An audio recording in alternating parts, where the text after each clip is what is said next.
Algebra 1, Section 6-5, Applying Systems of Equations. So for this section, I don't have notes written out per se the way that I normally do. What I've done is I've taken a section of the extra material for the book with just a bunch of questions and problems for us to do together. And so we're going to do the 6-5 practice, applying systems of linear equations. So we're just going to look at a few of these questions, and then and that'll be 6-5. So for this first group here, you might see something on the homework that looks like this, where it says, determine the best method to solve each system of equations, then solve the system. And so what we're going to do with this section here is we're just going to look at this, and we might solve one or two of them, and then we're going to go on to the part that I really want to look at more, which are these different word problems here. So, but let's look at these first six here for a minute.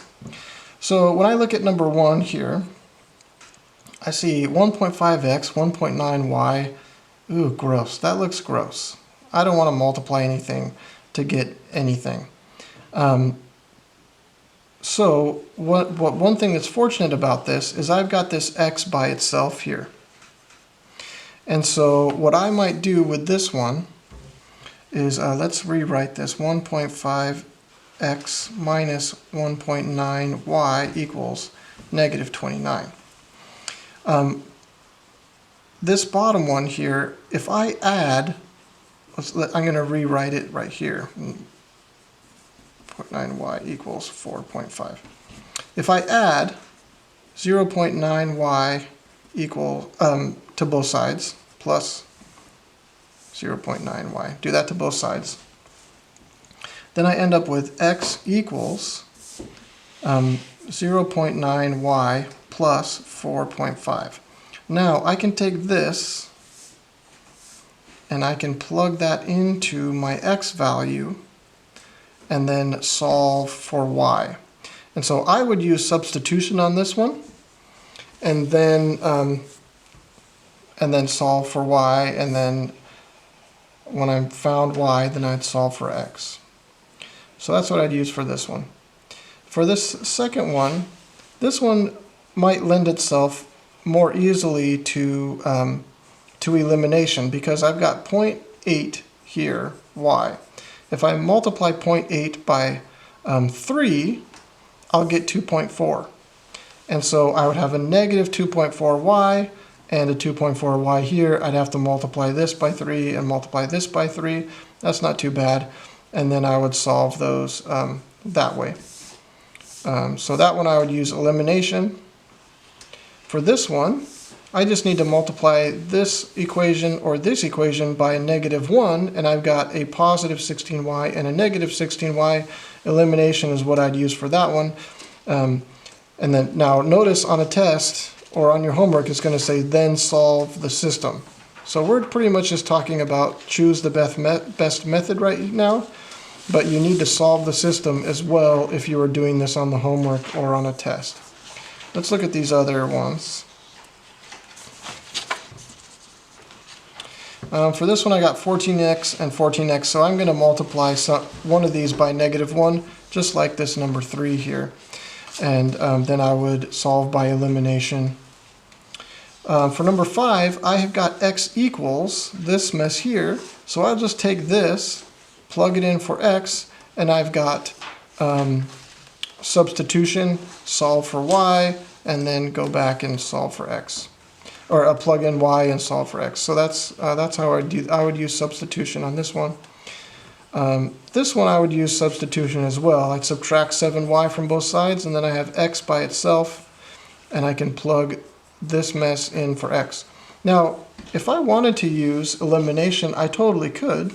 I could multiply this bottom one by negative 5.3 if I wanted, and then I have positive 5.3x, negative 5.3x, and those would go away, and then I would have whatever's left over. I don't like multiplying by decimal numbers if I have the the option to not do that, but you could do it that way if you wanted. Okay, let's now look at the word problems here. I think this is the bulk of what we should be looking at. So a library contains 2,000 books. There are 3 times as many non-fiction books as fiction books. Write and solve a system of equations to determine the number of non-fiction and fiction books. So we need to use this information that we have here to write 2 equations, and then we can use elimination or substitution to solve those equations. So a library has 2,000 books. So we need to decide. We're going to have nonfiction and fiction. Which one is X? Which one is Y? So we're going to say nonfiction is X and fiction is Y. Okay, so we've got that. Now, if I were to add up all of the nonfiction books plus all of the fiction books, so this is the number of nonfiction books, and this is the number of fiction books. Nonfiction books is X, number of nonfiction books is Y. I don't know what X and Y are, but Y is the number of fiction, X is the number of nonfiction. But if I were to add them all up, I would get 2,000. That's how many books are in the library. Now, there are 3 times as many nonfiction books as there are fiction books. So that is to say that if I were to multiply the fiction, so there are 3 times as many nonfiction books. So that means 3 times Y is going to get me X, because there are 3 times as many nonfiction books as there are fiction books. So if I were to multiply this by 3, then I would get this one. So if I say 3Y equals X, that would be a true statement based on what's here. 3 times as many fiction books as nonfiction books. So I can use substitution here. I've got X equals 3Y. I can plug this 3Y right in there for X. And so I have 3Y plus Y equals 2,000. 4Y equals 2,000. And so divide both sides by 4. Y equals 500. So there are 500 non-fiction fiction books, right? Number of fiction books. So fiction books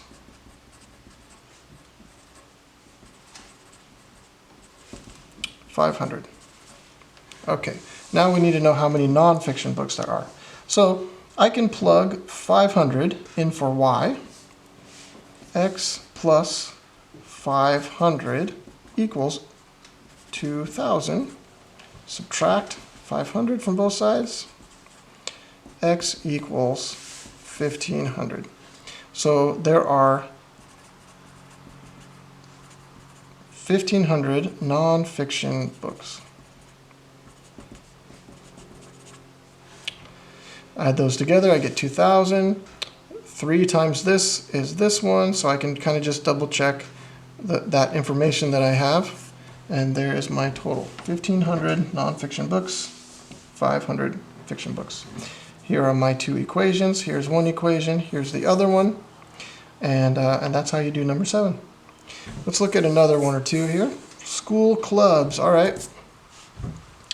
Chess club has 16 members and gains a new member every month. Wow, okay. The film club has 4 members and gains 4 new members every month. Write and solve a system of equations to find when the number of members in both clubs will be equal. Okay, so both of these statements, the chess club and the film club, sound like linear equations to me. So the chess club has 16 members. So it starts with 16 members. That would be my y-intercept. And it gains 1 new member every month. So that would be my slope, 1. 1 times x. That's x is the number of months. plus 16, y equals that mess. Y equals the number of students per month, the month is x, plus 16, that's what I started with. Now this other, the film club here, this is going to be the same kind of thing. Y equals 4, it starts with 4 members, that would be my y-intercept. When x is 0, when there's 0 months, I have 4 members. And then 4 new members every month. So now I could graph these two things. It would look something like this, where I go 1, 2, 3, 4, 5, 6, 7, okay, 16 is way up here, right? So that's kind of meh. So if 4, let's ignore all of my dots here. Say 4 is down here somewhere, and 16 is up here somewhere. So 16 is going to go, the slope is 1 over 1, so that would be at about a 45-degree angle. And then for the film crew here, we've got up 4 to the right 1, 4 over 1, so up 4 to the right 1. So that's going to be a much steeper line, and so this is going to come up here and intersect the one that's on top eventually. And we're trying to find out where that's going to happen. So we could graph it really meticulously and find out where those two lines meet. Or we could use elimination or substitution to find this out. So I've got y equals, let's use substitution. I've got y equals this mess, and I've got y equals this mess. Let's take this mess and plug it in for this y. So I've got 6 plus, x plus 16 equals 4x plus 4. Now I just subtract x from both sides, and I get 16 equals 3x plus 4, subtract 4 from both sides, and I've got 12 equals 3x. Divide by 3, x equals 4. So when x equals 4, you can see. So now I've got my answer. I don't need to find the point. This just says, write a system of equations, which I've done. System of equations is right here. Find when the number of members in both clubs will be equal. 4 months. Remember, x is months. 4 months is when the clubs will have the same number of members. You could find the y value if you want. You plug this 4 back in here. 4 plus 16 is 20. So that's how many members there will be in 4 months in each of these clubs. There'll be 20. I could plug 4 in here too. 4 times 4 is 16, plus 4 is 20. So in 4 months, both of these clubs will have 20 members. All right. Let's look at this last one here.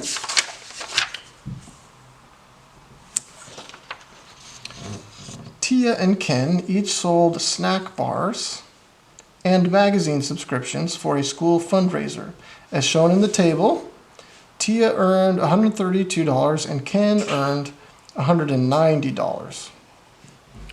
All right, so it doesn't say in the table how much each earned, so let's write it down here. So Tia earned, as shown on the table, period. Tia earned $132, $132, and Ken earned $190. Okay, and you can see how much of each they sold.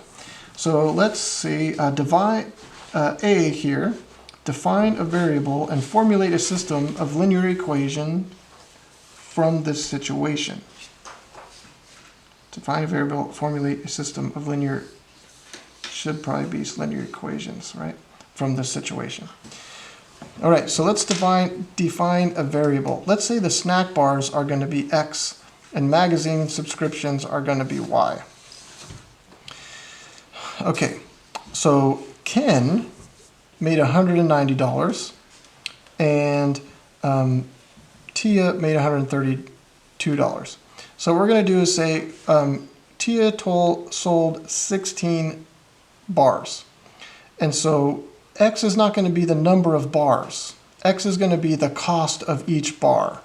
So X times 16 is going to get me the cost of the bars. Y times 4 is going to get me the cost of the magazine subscriptions. So if I take the number of bars and I multiply it by the cost of each bar, which is X, and I add 4 times Y, which is the cost of the magazine subscriptions, I should have the total number of how much Tia made.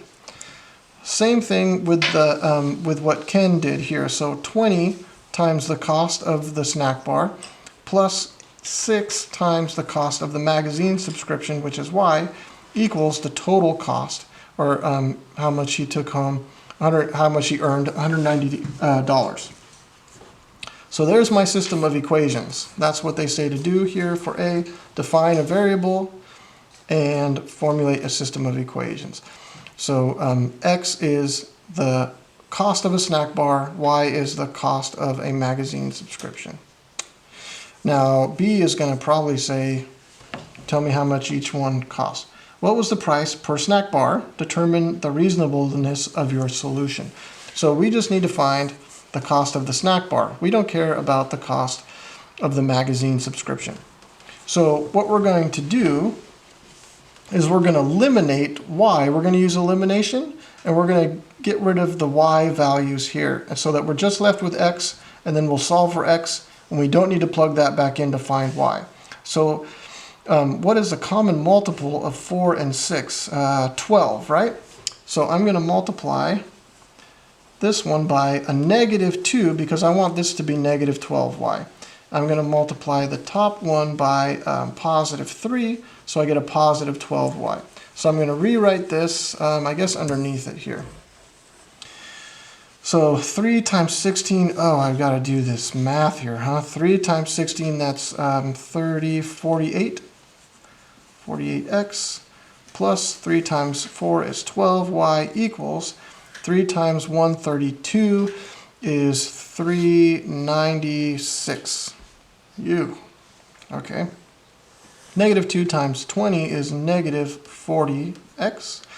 -2 times 6 is -12y. And -2 times 190 is -380. All right, let's see, did I do that right? 30 plus 18 is 40. Okay, I think I've done this right. Let's make sure I'm on the, okay, there we go. So 12y's, that becomes 0. This becomes +8x plus 0 equals positive 16. 396 minus 380 is going to give me 16. So I've got 8x equals 16. Divide by 8, x equals 2. Okay, x equals 2, that means that the snack bars are $2 each. And that is what we're asking. What's the price per snack bar? Snack bar equals $2. Now, we have to decide, does that sound reasonable? So a bar for $2, I guess that's somewhat reasonable. That sounds like it might be fine, and I can, like if this was $10, I would be concerned, right? But I could plug this back in and find Y and see if that looks good too. But at this point, we are at the end of 6-5, and I'm cool with that. If you wanted to look at the rest of this answer here, determine the reasonableness here. They say $2 is a reasonable price for a snack bar, and the solution checks if the magazine subscriptions are $25. So if we were to plug that 2 in for X and solve for Y, we'd find that magazine subscriptions are $25, which is fairly reasonable. That's kind of a normal price for magazine subscription, depending on the magazine, of course. And that's 6-5. Good luck on the homework, people.